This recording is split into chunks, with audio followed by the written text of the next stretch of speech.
Hi folks, for those of you who don't know me, I'm Alec Wood. I'm a professional genealogist. I research other people's and my own family histories. I've been doing it for over 30 years and reckon I'm now fairly experienced. I've now built up a family tree that includes over 7,000 individuals. This video is to offer you some help in starting to do what I started in 1988. Now, in the middle of the coronavirus, you might think any research into your family's past is impossible. That's understandable. Libraries are closed, the National Archives are closed, New Register House and the Scotland's People Centre, where Scottish birth, marriage and death records are stored, are all closed. Don't, however, let that put you off. If you really want to find your ancestors, you can do a huge amount of research without direct and personal access to these sources. I'm going to give you some help with starting your own search. But before we start researching, let's ask ourselves a question. Why should we study genealogy? Why should we want to study our families? Allow me to offer you 5 good reasons. Firstly, it provides a sense of personal rootedness. It helps answer the questions: who am I? What were my ancestors like as people? And we're often shocked, surprised and delighted to find similarities across the generations. Secondly, it provides a sense of social and historical rootedness. In what conditions did my ancestors live? What did they experience? From where did they come? At what did they work? Thirdly, it allows us to understand the past more meaningfully and to understand its very personal connections to the present.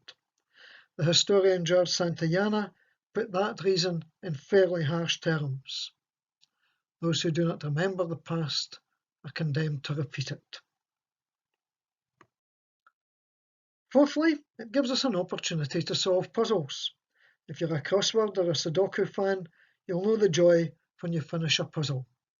You have a similar excitement and buzz when you've found a genealogical fact which has been puzzling you for months. Finding the missing elements in your family tree gives you exactly that same satisfaction. And finally, genealogy lets us make connections at both a personal and intellectual level. We build up our family story and we compare and contrast our family story with the family stories of families and friends and fellow researchers. The novelist Mitch Albom hit the nail on the head. But each affects the other, and the other affects the next, and the world is full of stories, but the stories are all one. Genealogy gives us a real sense of our common humanity. Not a bad lesson. Maybe I should also give you a warning. You never know what you're going to find. Most families have black sheep, as well as a few minor misdemeanors. I found among my ancestors one who was run out of town for incestuous relationships with his daughters, and one who, aged 70, was charged with indecent behaviour with young girls. Don't go down this road if you can't face those you might meet at the end of it. Let's start the process then with what we already know. You should prepare a simple chart to sketch what you know. Here's one that I use. Begin at the bottom of the sheet with yourself. Enter your name, place and date of birth, and, if married, place and date of marriage. Then add your parents in the same way, by adding, if they have died, their place and date of death. And in the same manner, fill in what you know about your grandparents.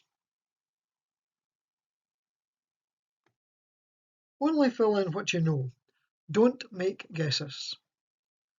It's quite possible that you won't know anything or know only very little about your family prior to your grandparents. With that chart in front of you, you can now start the real research with personal sources. Start with the living. Question the elderly relatives, but don't assume they'll always get it right. Pencil what they tell you into the chart, but also always take notes. Don't delay. Today's bright as buttons elderly aunt may not be so bright in a month's time. Search the family papers. In most households, there's a box with all the papers no one was ever willing to throw away. Old birth, marriage and death certificates, old letters, wills, diaries, photograph albums, especially valuable if names have been added to photos, army pay books, co-op share books. Not only may there be such a box in your home, there may well be one in the box of the elderly aunt. Make sure she checks. Take a photo of or scan any valuable documents which you find.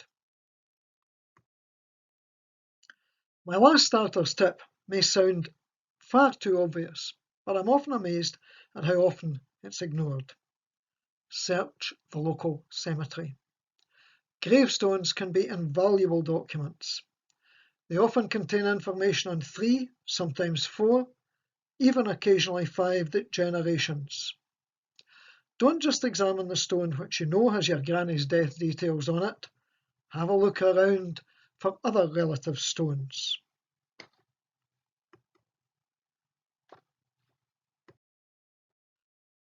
One other piece of advice on methods. Keep a careful filing system.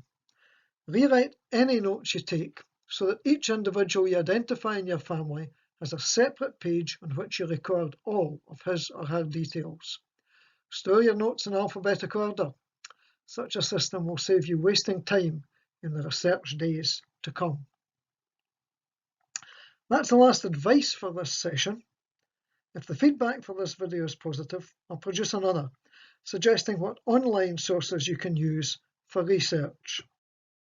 In the meantime, here are 2 useful pieces of background reading to prepare you for that. Glasgow University Centre for History of Medicine has produced an excellent website which illustrates and explains Scottish vital records, and Wikipedia carries a brief but very useful article on Scottish genealogical research. Finally, if anyone has any queries, anything about which they're uncertain, anything I've said which doesn't make sense, message me and I'll try to help. Also, if anyone wants me to complete research for them, again, message me. Take care, everyone. Keep safe. Happy hunting.